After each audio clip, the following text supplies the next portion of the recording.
It's all about money. With your host, CPA and forensic accountant, Sam Rosenfarb.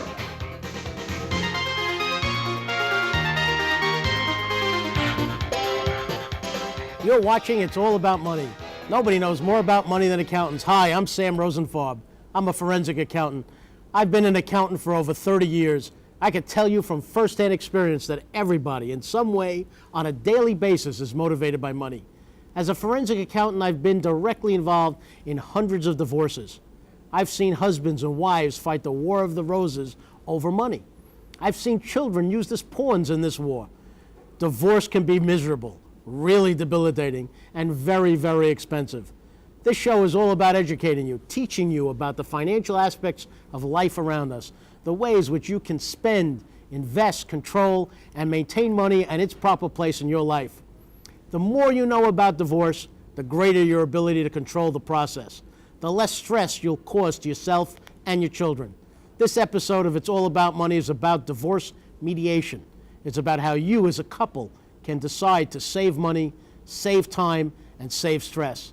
We have two of New Jersey's highly regarded experts in the practice of divorce mediation.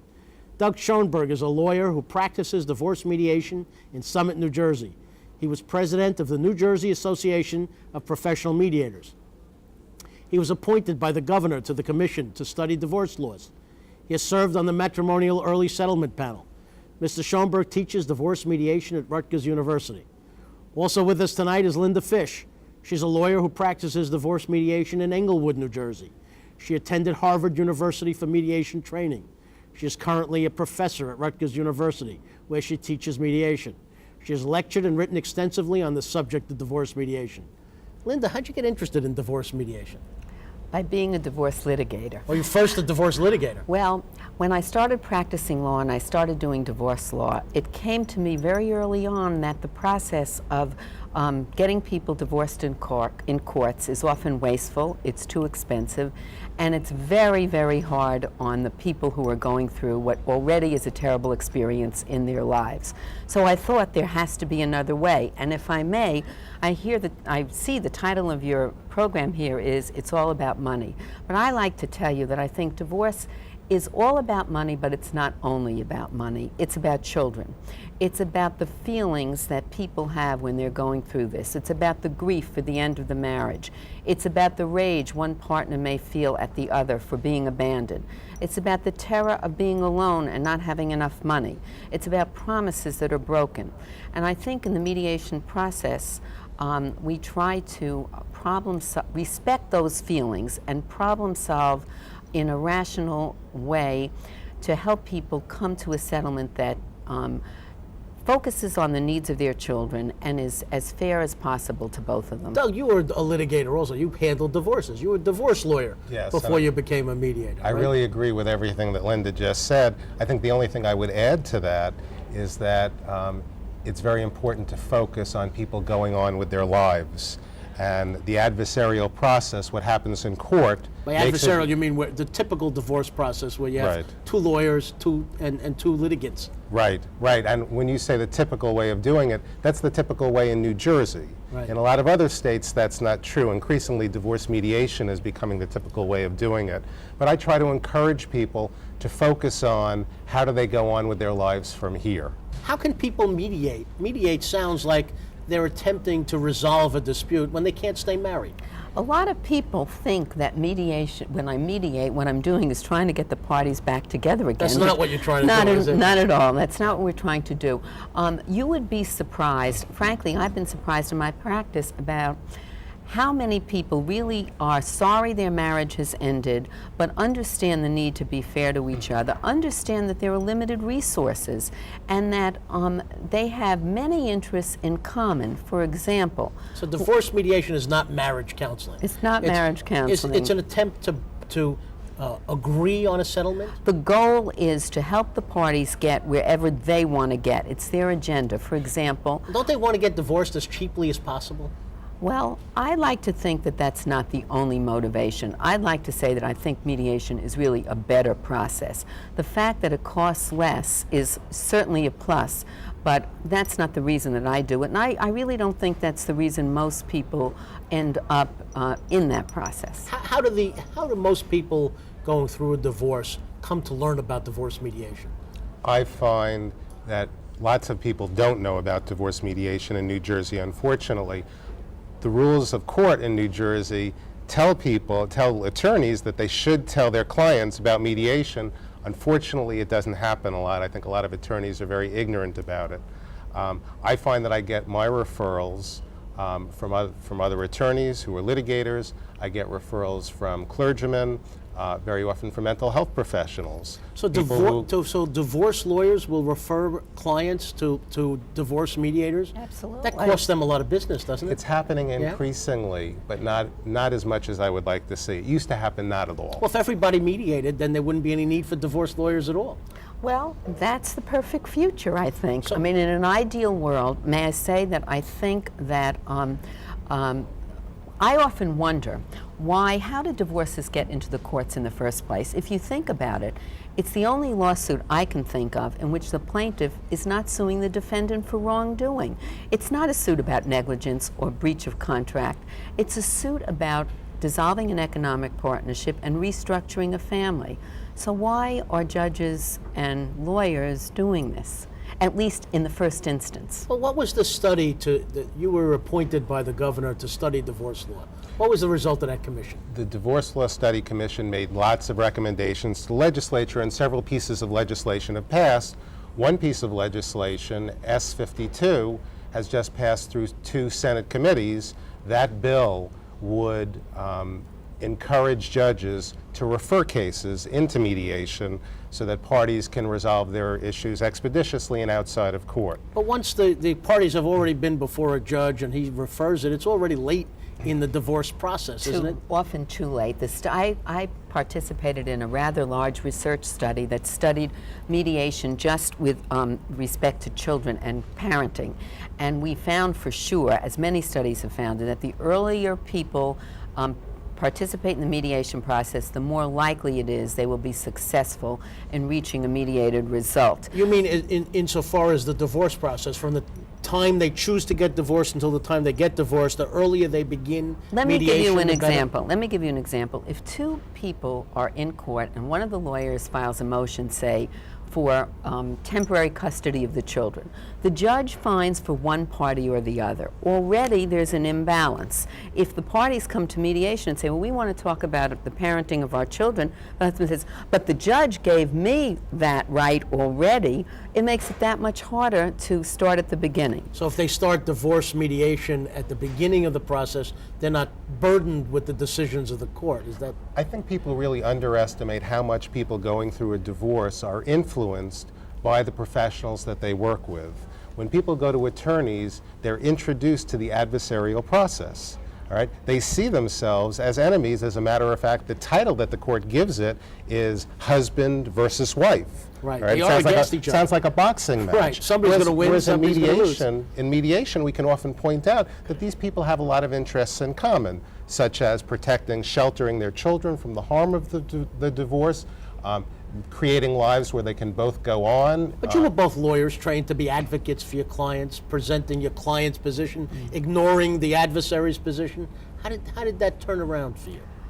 As I said, I began to view the process truly as Kafkaesque. I thought that so much went on was so unrelated to what was really troubling people.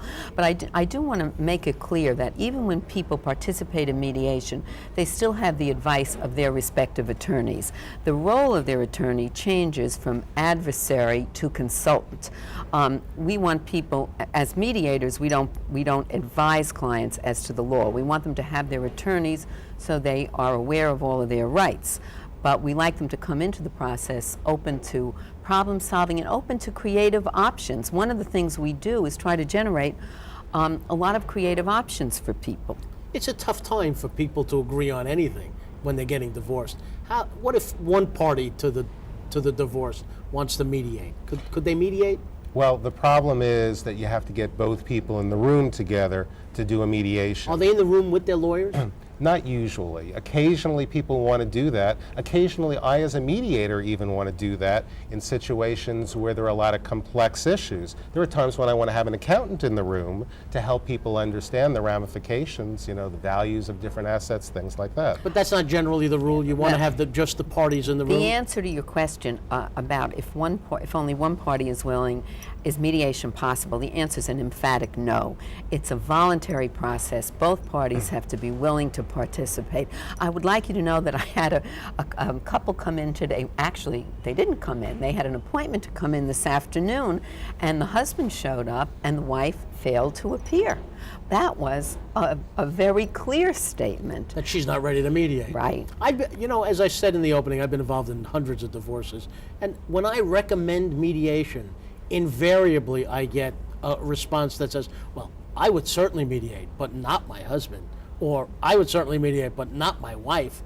I wouldn't even mention it to them because I know that they'd be adverse to that. What do you think of that? Is that common? Well, yes, and I get lots of phone calls from people who want to know about how to get into mediation, and it turns out that their spouse is opposed to it. In a lot of other states, judges are referring people into mediation, and I think part of the problem, there are some cases that aren't going to go to mediation. People are just afraid to. But I think once people get in the room, and plus when they've had the recommendation of an authority figure like a judge, I think it's really helpful, and I'm hopeful in the future there'll be more referrals by judges in New Jersey. What is the New Jersey Association of Professional Mediators? It's interesting that you ask. It's a group of professionals who have gotten together to help professionalize the profession. There are no standards in New Jersey, no legal standards as to who may or may not mediate. So one thing that the New Jersey Association has done, along with the national organizations, the National Mediation Organization, is to promulgate standards for mediators, require training, insist on continued training, insist on experience. We're going to take a short break, and then when we get back from the break, you'll learn more about divorce mediation with Doug Schoenberg and Linda Fish. Be back in a second. Thanks.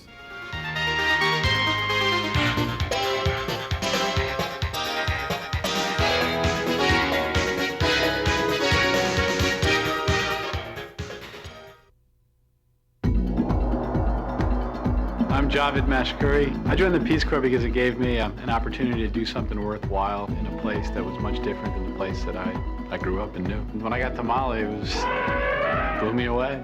My job was to train local masons and well diggers to construct safe drinking water wells. The Peace Corps showed me what happens when you don't have access to health care. We were providing clean water, which to everyone there is health. And we try to do the same thing here by just providing health care. Compassion, perspective, a sense of adventure. Each and every day, those three things help me get through the day and make me a better doc. It's given me more self-confidence in dealing with patients and other people, and also helps me through the most difficult times because I've already been through a lot of those. I'd recommend the Peace Corps to anyone that was thinking about any job. It'll help them excel and be better at whatever they do. And I think in Peace Corps you learn the value of service. You're going to want to be in that position to give service back. Peace Corps volunteers, changing the world, changing America.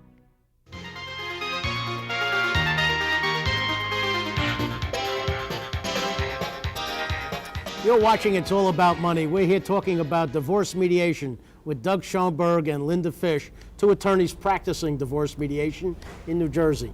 Right before the break, Linda, you were telling us about the New Jersey Association of Professional Mediators and how they got together and what they do and the standards that they're beginning to set. Does everybody, is every mediator in the state a lawyer as well? No, as a matter of fact, it's interesting. The divorce mediation movement in the country was not started by attorneys. It was started by mental health people. My own feeling about this, although I don't have any evidence to support it, is that psychologists and social workers and therapists saw very unhappy clients who'd been going through such a terrible process and said, there's got to be a better way. So they started it, and interested lawyers began to participate in it. And I think that the movement, I'd be interested in Doug's reaction to this, is we're very much struggling with the question of who should be a mediator, because certainly I would think it's very difficult to mediate with a couple successfully without understanding the financial issues. Would you not say that? I think all professionals have to practice within their competency. I think mental health professional mediators, and it's important that they have that additional experience and training, are particularly appropriate for certain cases. Some accountants do mediation Well, also. as an accountant, I've done mediation, but Right. of course I don't get involved in visitation issues or custody issues, those issues. My expertise is limited to financial issues. Although it's interesting, with issues around children, I find that the parents have the expertise that's needed in the room. It's my job to facilitate the process, to get the negotiation going and give them a structure to operate in and talking about that. So I feel as comfortable mediating issues about children, even though that's not where my professional training is, as I do working with financial issues. I can understand that. Do you mediate children all the issues time, as well? all the time. I think most people do it in one room, the entire mediation. Do you, when I've mediated in the past, it's been both as a solo mediator and with another mediator, typically a lawyer. I haven't mediated with a social worker before. I love to bring accountants into my mediation. I have to say, they're my favorite professionals because Mine too. because I'll tell you why. I think that very often they bring the kind of mindset, which is a problem-solving mindset, to the process, which is, well, you know, just for example, the question of alimony and child support and the tax consequences of each, and how can we get the most money over to the dependent spouse at the least cost to the supporting spouse. So I think you have a very important role to play in that, as well as in valuing businesses and practices and corporations. Generally, what should the average custodial parent expect in terms of child support? There are child support guidelines, right? Are they in divorce mediation?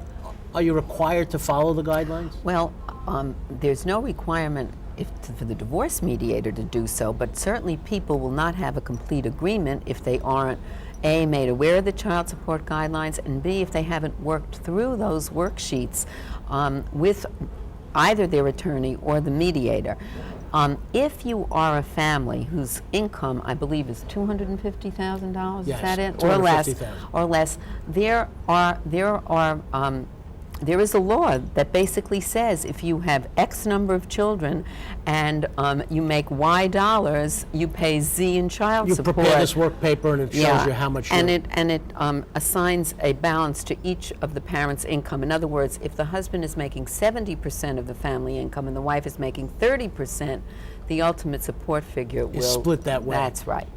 Mediation is not binding, right, Doug? That's correct. And when you were talking before about the problem where sometimes one spouse wants to come into the office and the other doesn't, all right, that's an important thing for people to know. They don't have a lot to lose by trying mediation.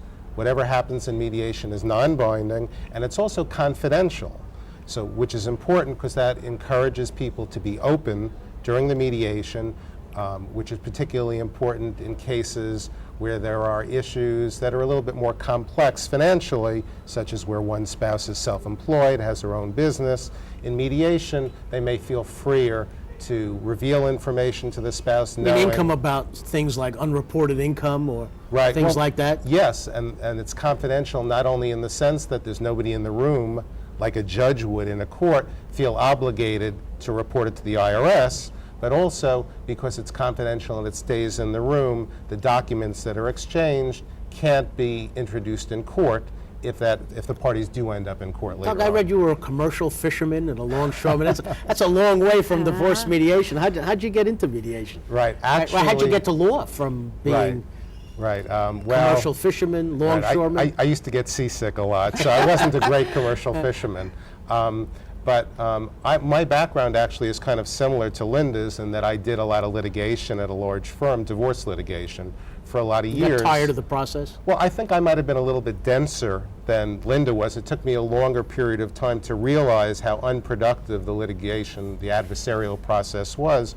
But being on the Divorce Law Study Commission, although I had already started being a mediator about that before that, was really instrumental for me in making the change over into doing almost exclusively divorce mediation, because I heard so many people all over the state testify about what terrible experiences they had going through divorces, how their children's college funds were decimated, how the professionals ended up with all their money that they'd saved over 20, 30, 40 years. Have you had some interesting divorce mediations, Lynn? I like to think of one of my more interesting successes. It was a couple with 3 small children, and the wife was a receptionist in a doctor's office, and the husband, they were middle-income people, and it's really a stretch, to negotiate a separation where there isn't really enough money to support money for one family, let alone to support 2 households. Anyway, during the course of this mediation, I happened to say to the wife, if you could be anything in the world that you want to be, what would you like to be? That's become one of my favorite questions. And she said, I want to be a nurse.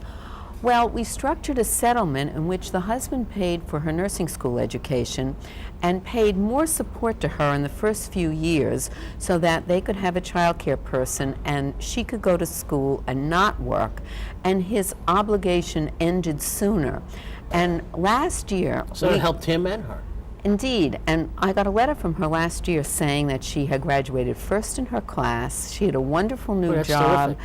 and it made me feel that I had done something to really help these people. So you could be creative in the process. Well, it was what Doug was saying before about looking forward, and where are you going to be 10 years from now? I think these are really important questions. It's almost like getting a private interview with the judge in a divorce case, because in a typical divorce case, neither of the litigants really speak to the judge about what they want. It's all through their attorneys. It's through the litigation process. He's not really listening to them. Well, I would take issue with you there because I don't think that I'm a judge. And the one thing that I don't do is tell people what to do.